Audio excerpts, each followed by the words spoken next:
Hello and welcome to my channel. The Zohar stands as a foundational text of Kabbalah, the rich tradition of Jewish mysticism. Its pages contain profound and often enigmatic explorations of divinity creation, the human soul.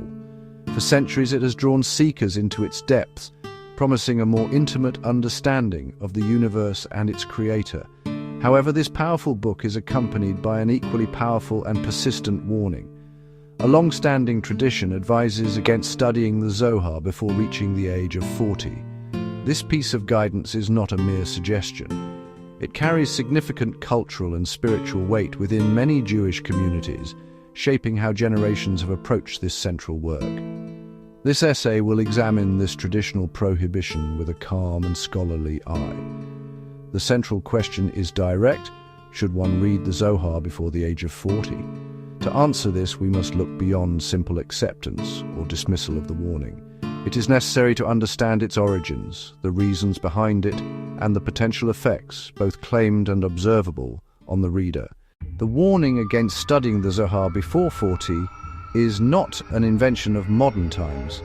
Its origins are deeply embedded in the history of Jewish thought and rabbinic teachings.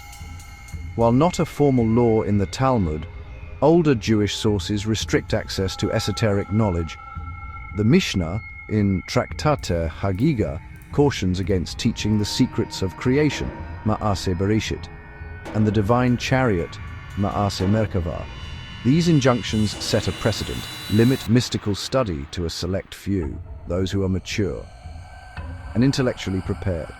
As Kabbalah developed, that caution was applied more specifically. Rabbis advised young students to focus first on core pillars of Jewish learning: Torah, Talmud, Halakha. Only then venture into the abstract, disorienting realm of mysticism. The metaphor used was clear: build a solid vessel before pouring in the potent wine of Kabbalah. Without discipline from legal and ethical study, a mind could misinterpret and become unbalanced. The choice of age 40 as the threshold for mystical study is neither arbitrary nor accidental.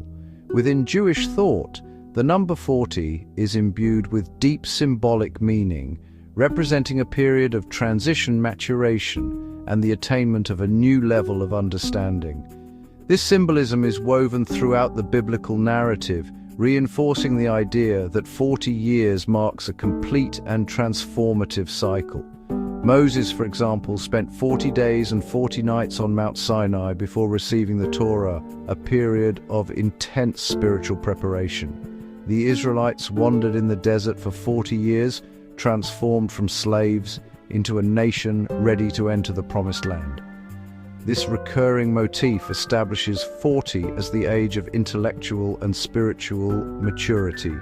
The Talmud notes Rabbi Akiva began intensive study at 40. That suggests moving beyond youthful passions and gaining life experience for profound insight.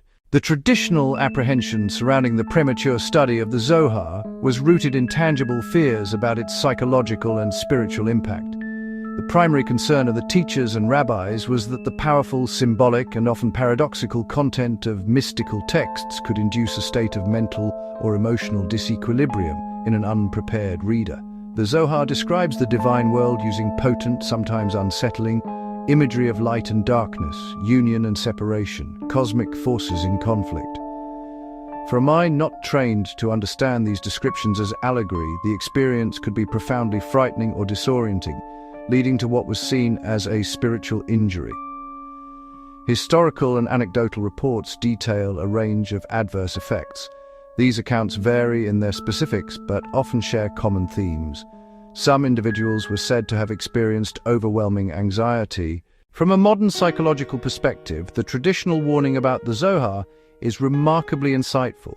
We can now reframe adverse effects using psychology, neuroscience, and natural, non-spiritual explanations.